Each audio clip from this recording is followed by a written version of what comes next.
Submissão, parte 7. Os discípulos, eles estavam a caminho de Cafarnaum e eles discutiam um tema favorito deles, né? Quem seria o maior no reino dos céus? Esse era o tema principal dos discípulos sempre, né? Um dia eles incluíram inclusive a Cristo, né, nesse tema polêmico da discussão. E Cristo lhes contou uma parábola das crianças, sobre as criancinhas, né? Aquele que não for uma dessas criancinhas, né, não entrará no reino dos céus. Interessante isso, né? No entanto, os discípulos, eles mesmo embaraçados, continuaram a falar a respeito deste tema, deste assunto. Eles discutiam constantemente com Cristo. E não foi a última vez que eles discutiram várias vezes a respeito disso, né, em todos os momentos, e em alguns momentos eles deixavam que Cristo se afastasse um pouco para que ele não ouvisse a discussão deles. Veja que interessante que este era exatamente o tema do pecado de Satanás: desejar o lugar mais alto. E os discípulos, eles estavam discutindo a respeito disso continuamente. E não demorou muito, né? E quando Tiago, João, né? Tiago e João, eles foram levados por Cristo para um lugar, né? E lá eles ficaram com Cristo, enquanto os 9 ficaram discutindo a respeito do quê? Do tema de quem seria o maior entre eles, ou que se assentaria do lado direito ou da esquerda. Foi assim que aconteceu com, no caso, Tiago, né, e João, né, que foi intercedido pela mãe. A mãe foi lá pedir a ele que um sentasse do lado direito, o outro sentasse à sua esquerda, né? E isso continuou, né? E logo, pouco tempo depois, né, antes da transfiguração, isso foi na transfiguração, perdão.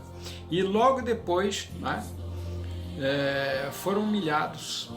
No dia seguinte, eles saíram para expulsar demônios e foram humilhados e voltaram correndo, que os demônios rasgaram eles, e eles não entenderam essa questão de ser o maior. Continuaram, inclusive, falando a mesma coisa, o mesmo blá blá blá, é o mesmo tema de quem seria o maior no reino dos céus. Até chegarem na ceia. Quando chegaram na ceia, ninguém quer lavar o pé de ninguém. Por quê? Justamente para não mostrar que iam ser menor do que outro, né? E aí Cristo, com aquela singeleza, aquela forma maravilhosa de lidar com eles, né? Por 3 anos e meio trabalhando com aqueles corações, Cristo foi lá, cingiu se cingiu com a toalha, foi lá e pegou, começou a lavar os pés de todos. Eu acho que aquilo ali foi a parte mais fantástica que aconteceu, porque transformou a vida deles. Eles então entenderam o que significava ser submisso. Não é você querer alguma coisa aqui na terra, não é você querer ter alguma coisa aqui na terra, não é você ser, né, como no caso nós já falamos, de pessoas que fazem da faculdade, né, fazem a faculdade e depois criam uma cerca de separação como se eles fossem superiores. Os discípulos, eles eram superiores quando entravam em submissão, mas fora isso, eles não eram superiores a ninguém. Todo mundo era igual.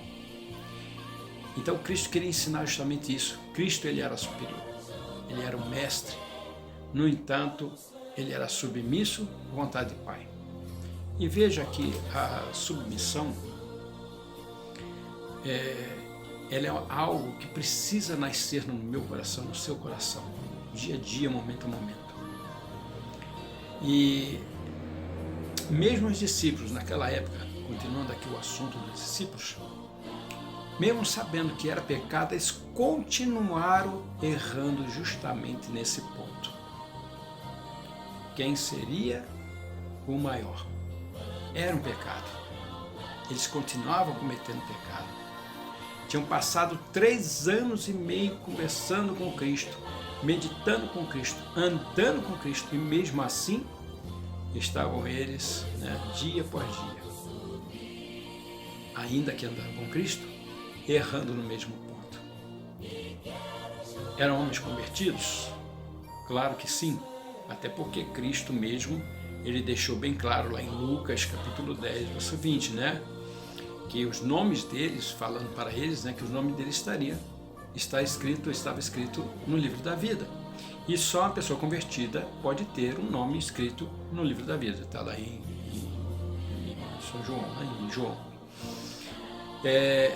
O padrão de altos e baixos que esses discípulos tinham não terminou com os discípulos. E não termina com a sua vida, não termina na vida de outras pessoas, de outras pessoas que ainda você vai conhecer nesse padrão de altos e baixos. Até porque o próprio Abraão, Jacó, Elias, Davi, Maria, Marta, Paulo, todos eles teve esse padrão de altos e baixos. Então é bem perturbador, porque como é que você pode estar convertido, estar seguindo a Cristo, vivendo uma vida diária com Cristo e ainda assim descer e novamente subir. E o outro dia novamente descer e novamente subir.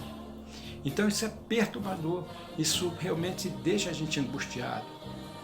Porque nós, na verdade, temos a outra natureza, a primeira natureza, que é a natureza pecaminosa.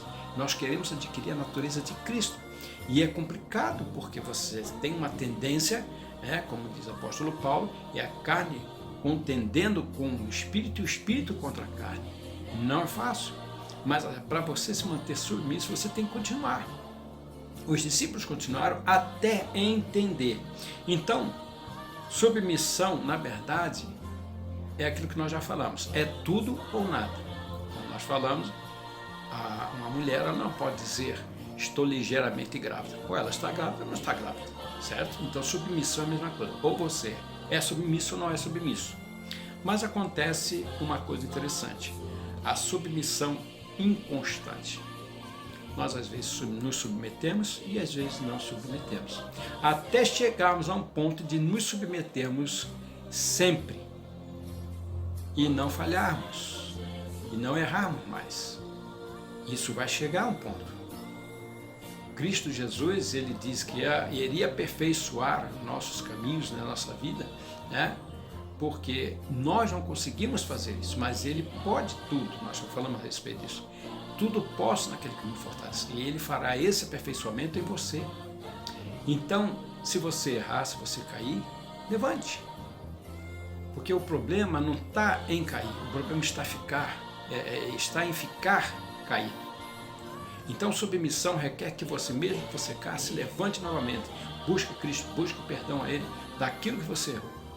E continue novamente pedindo, Senhor, me ajude a ser sobre isso. E a sua vitória vai continuar.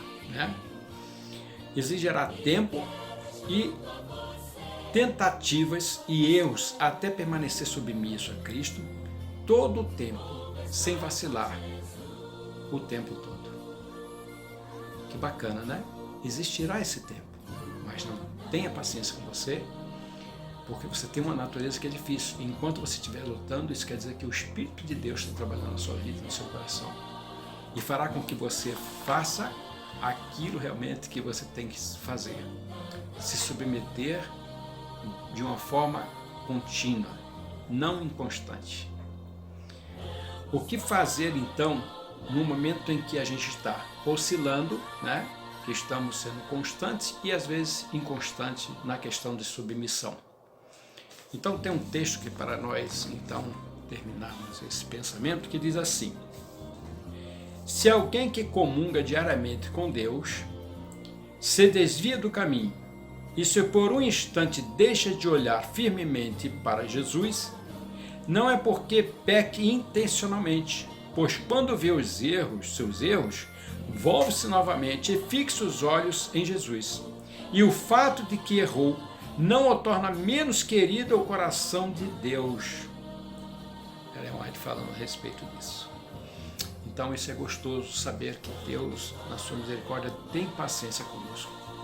Ele sabe que não é fácil, Ele sabe que é complicado, Ele sabe que é muito difícil a gente rebater uma natureza que nós temos com uma natureza que nós não temos e queremos adquirir.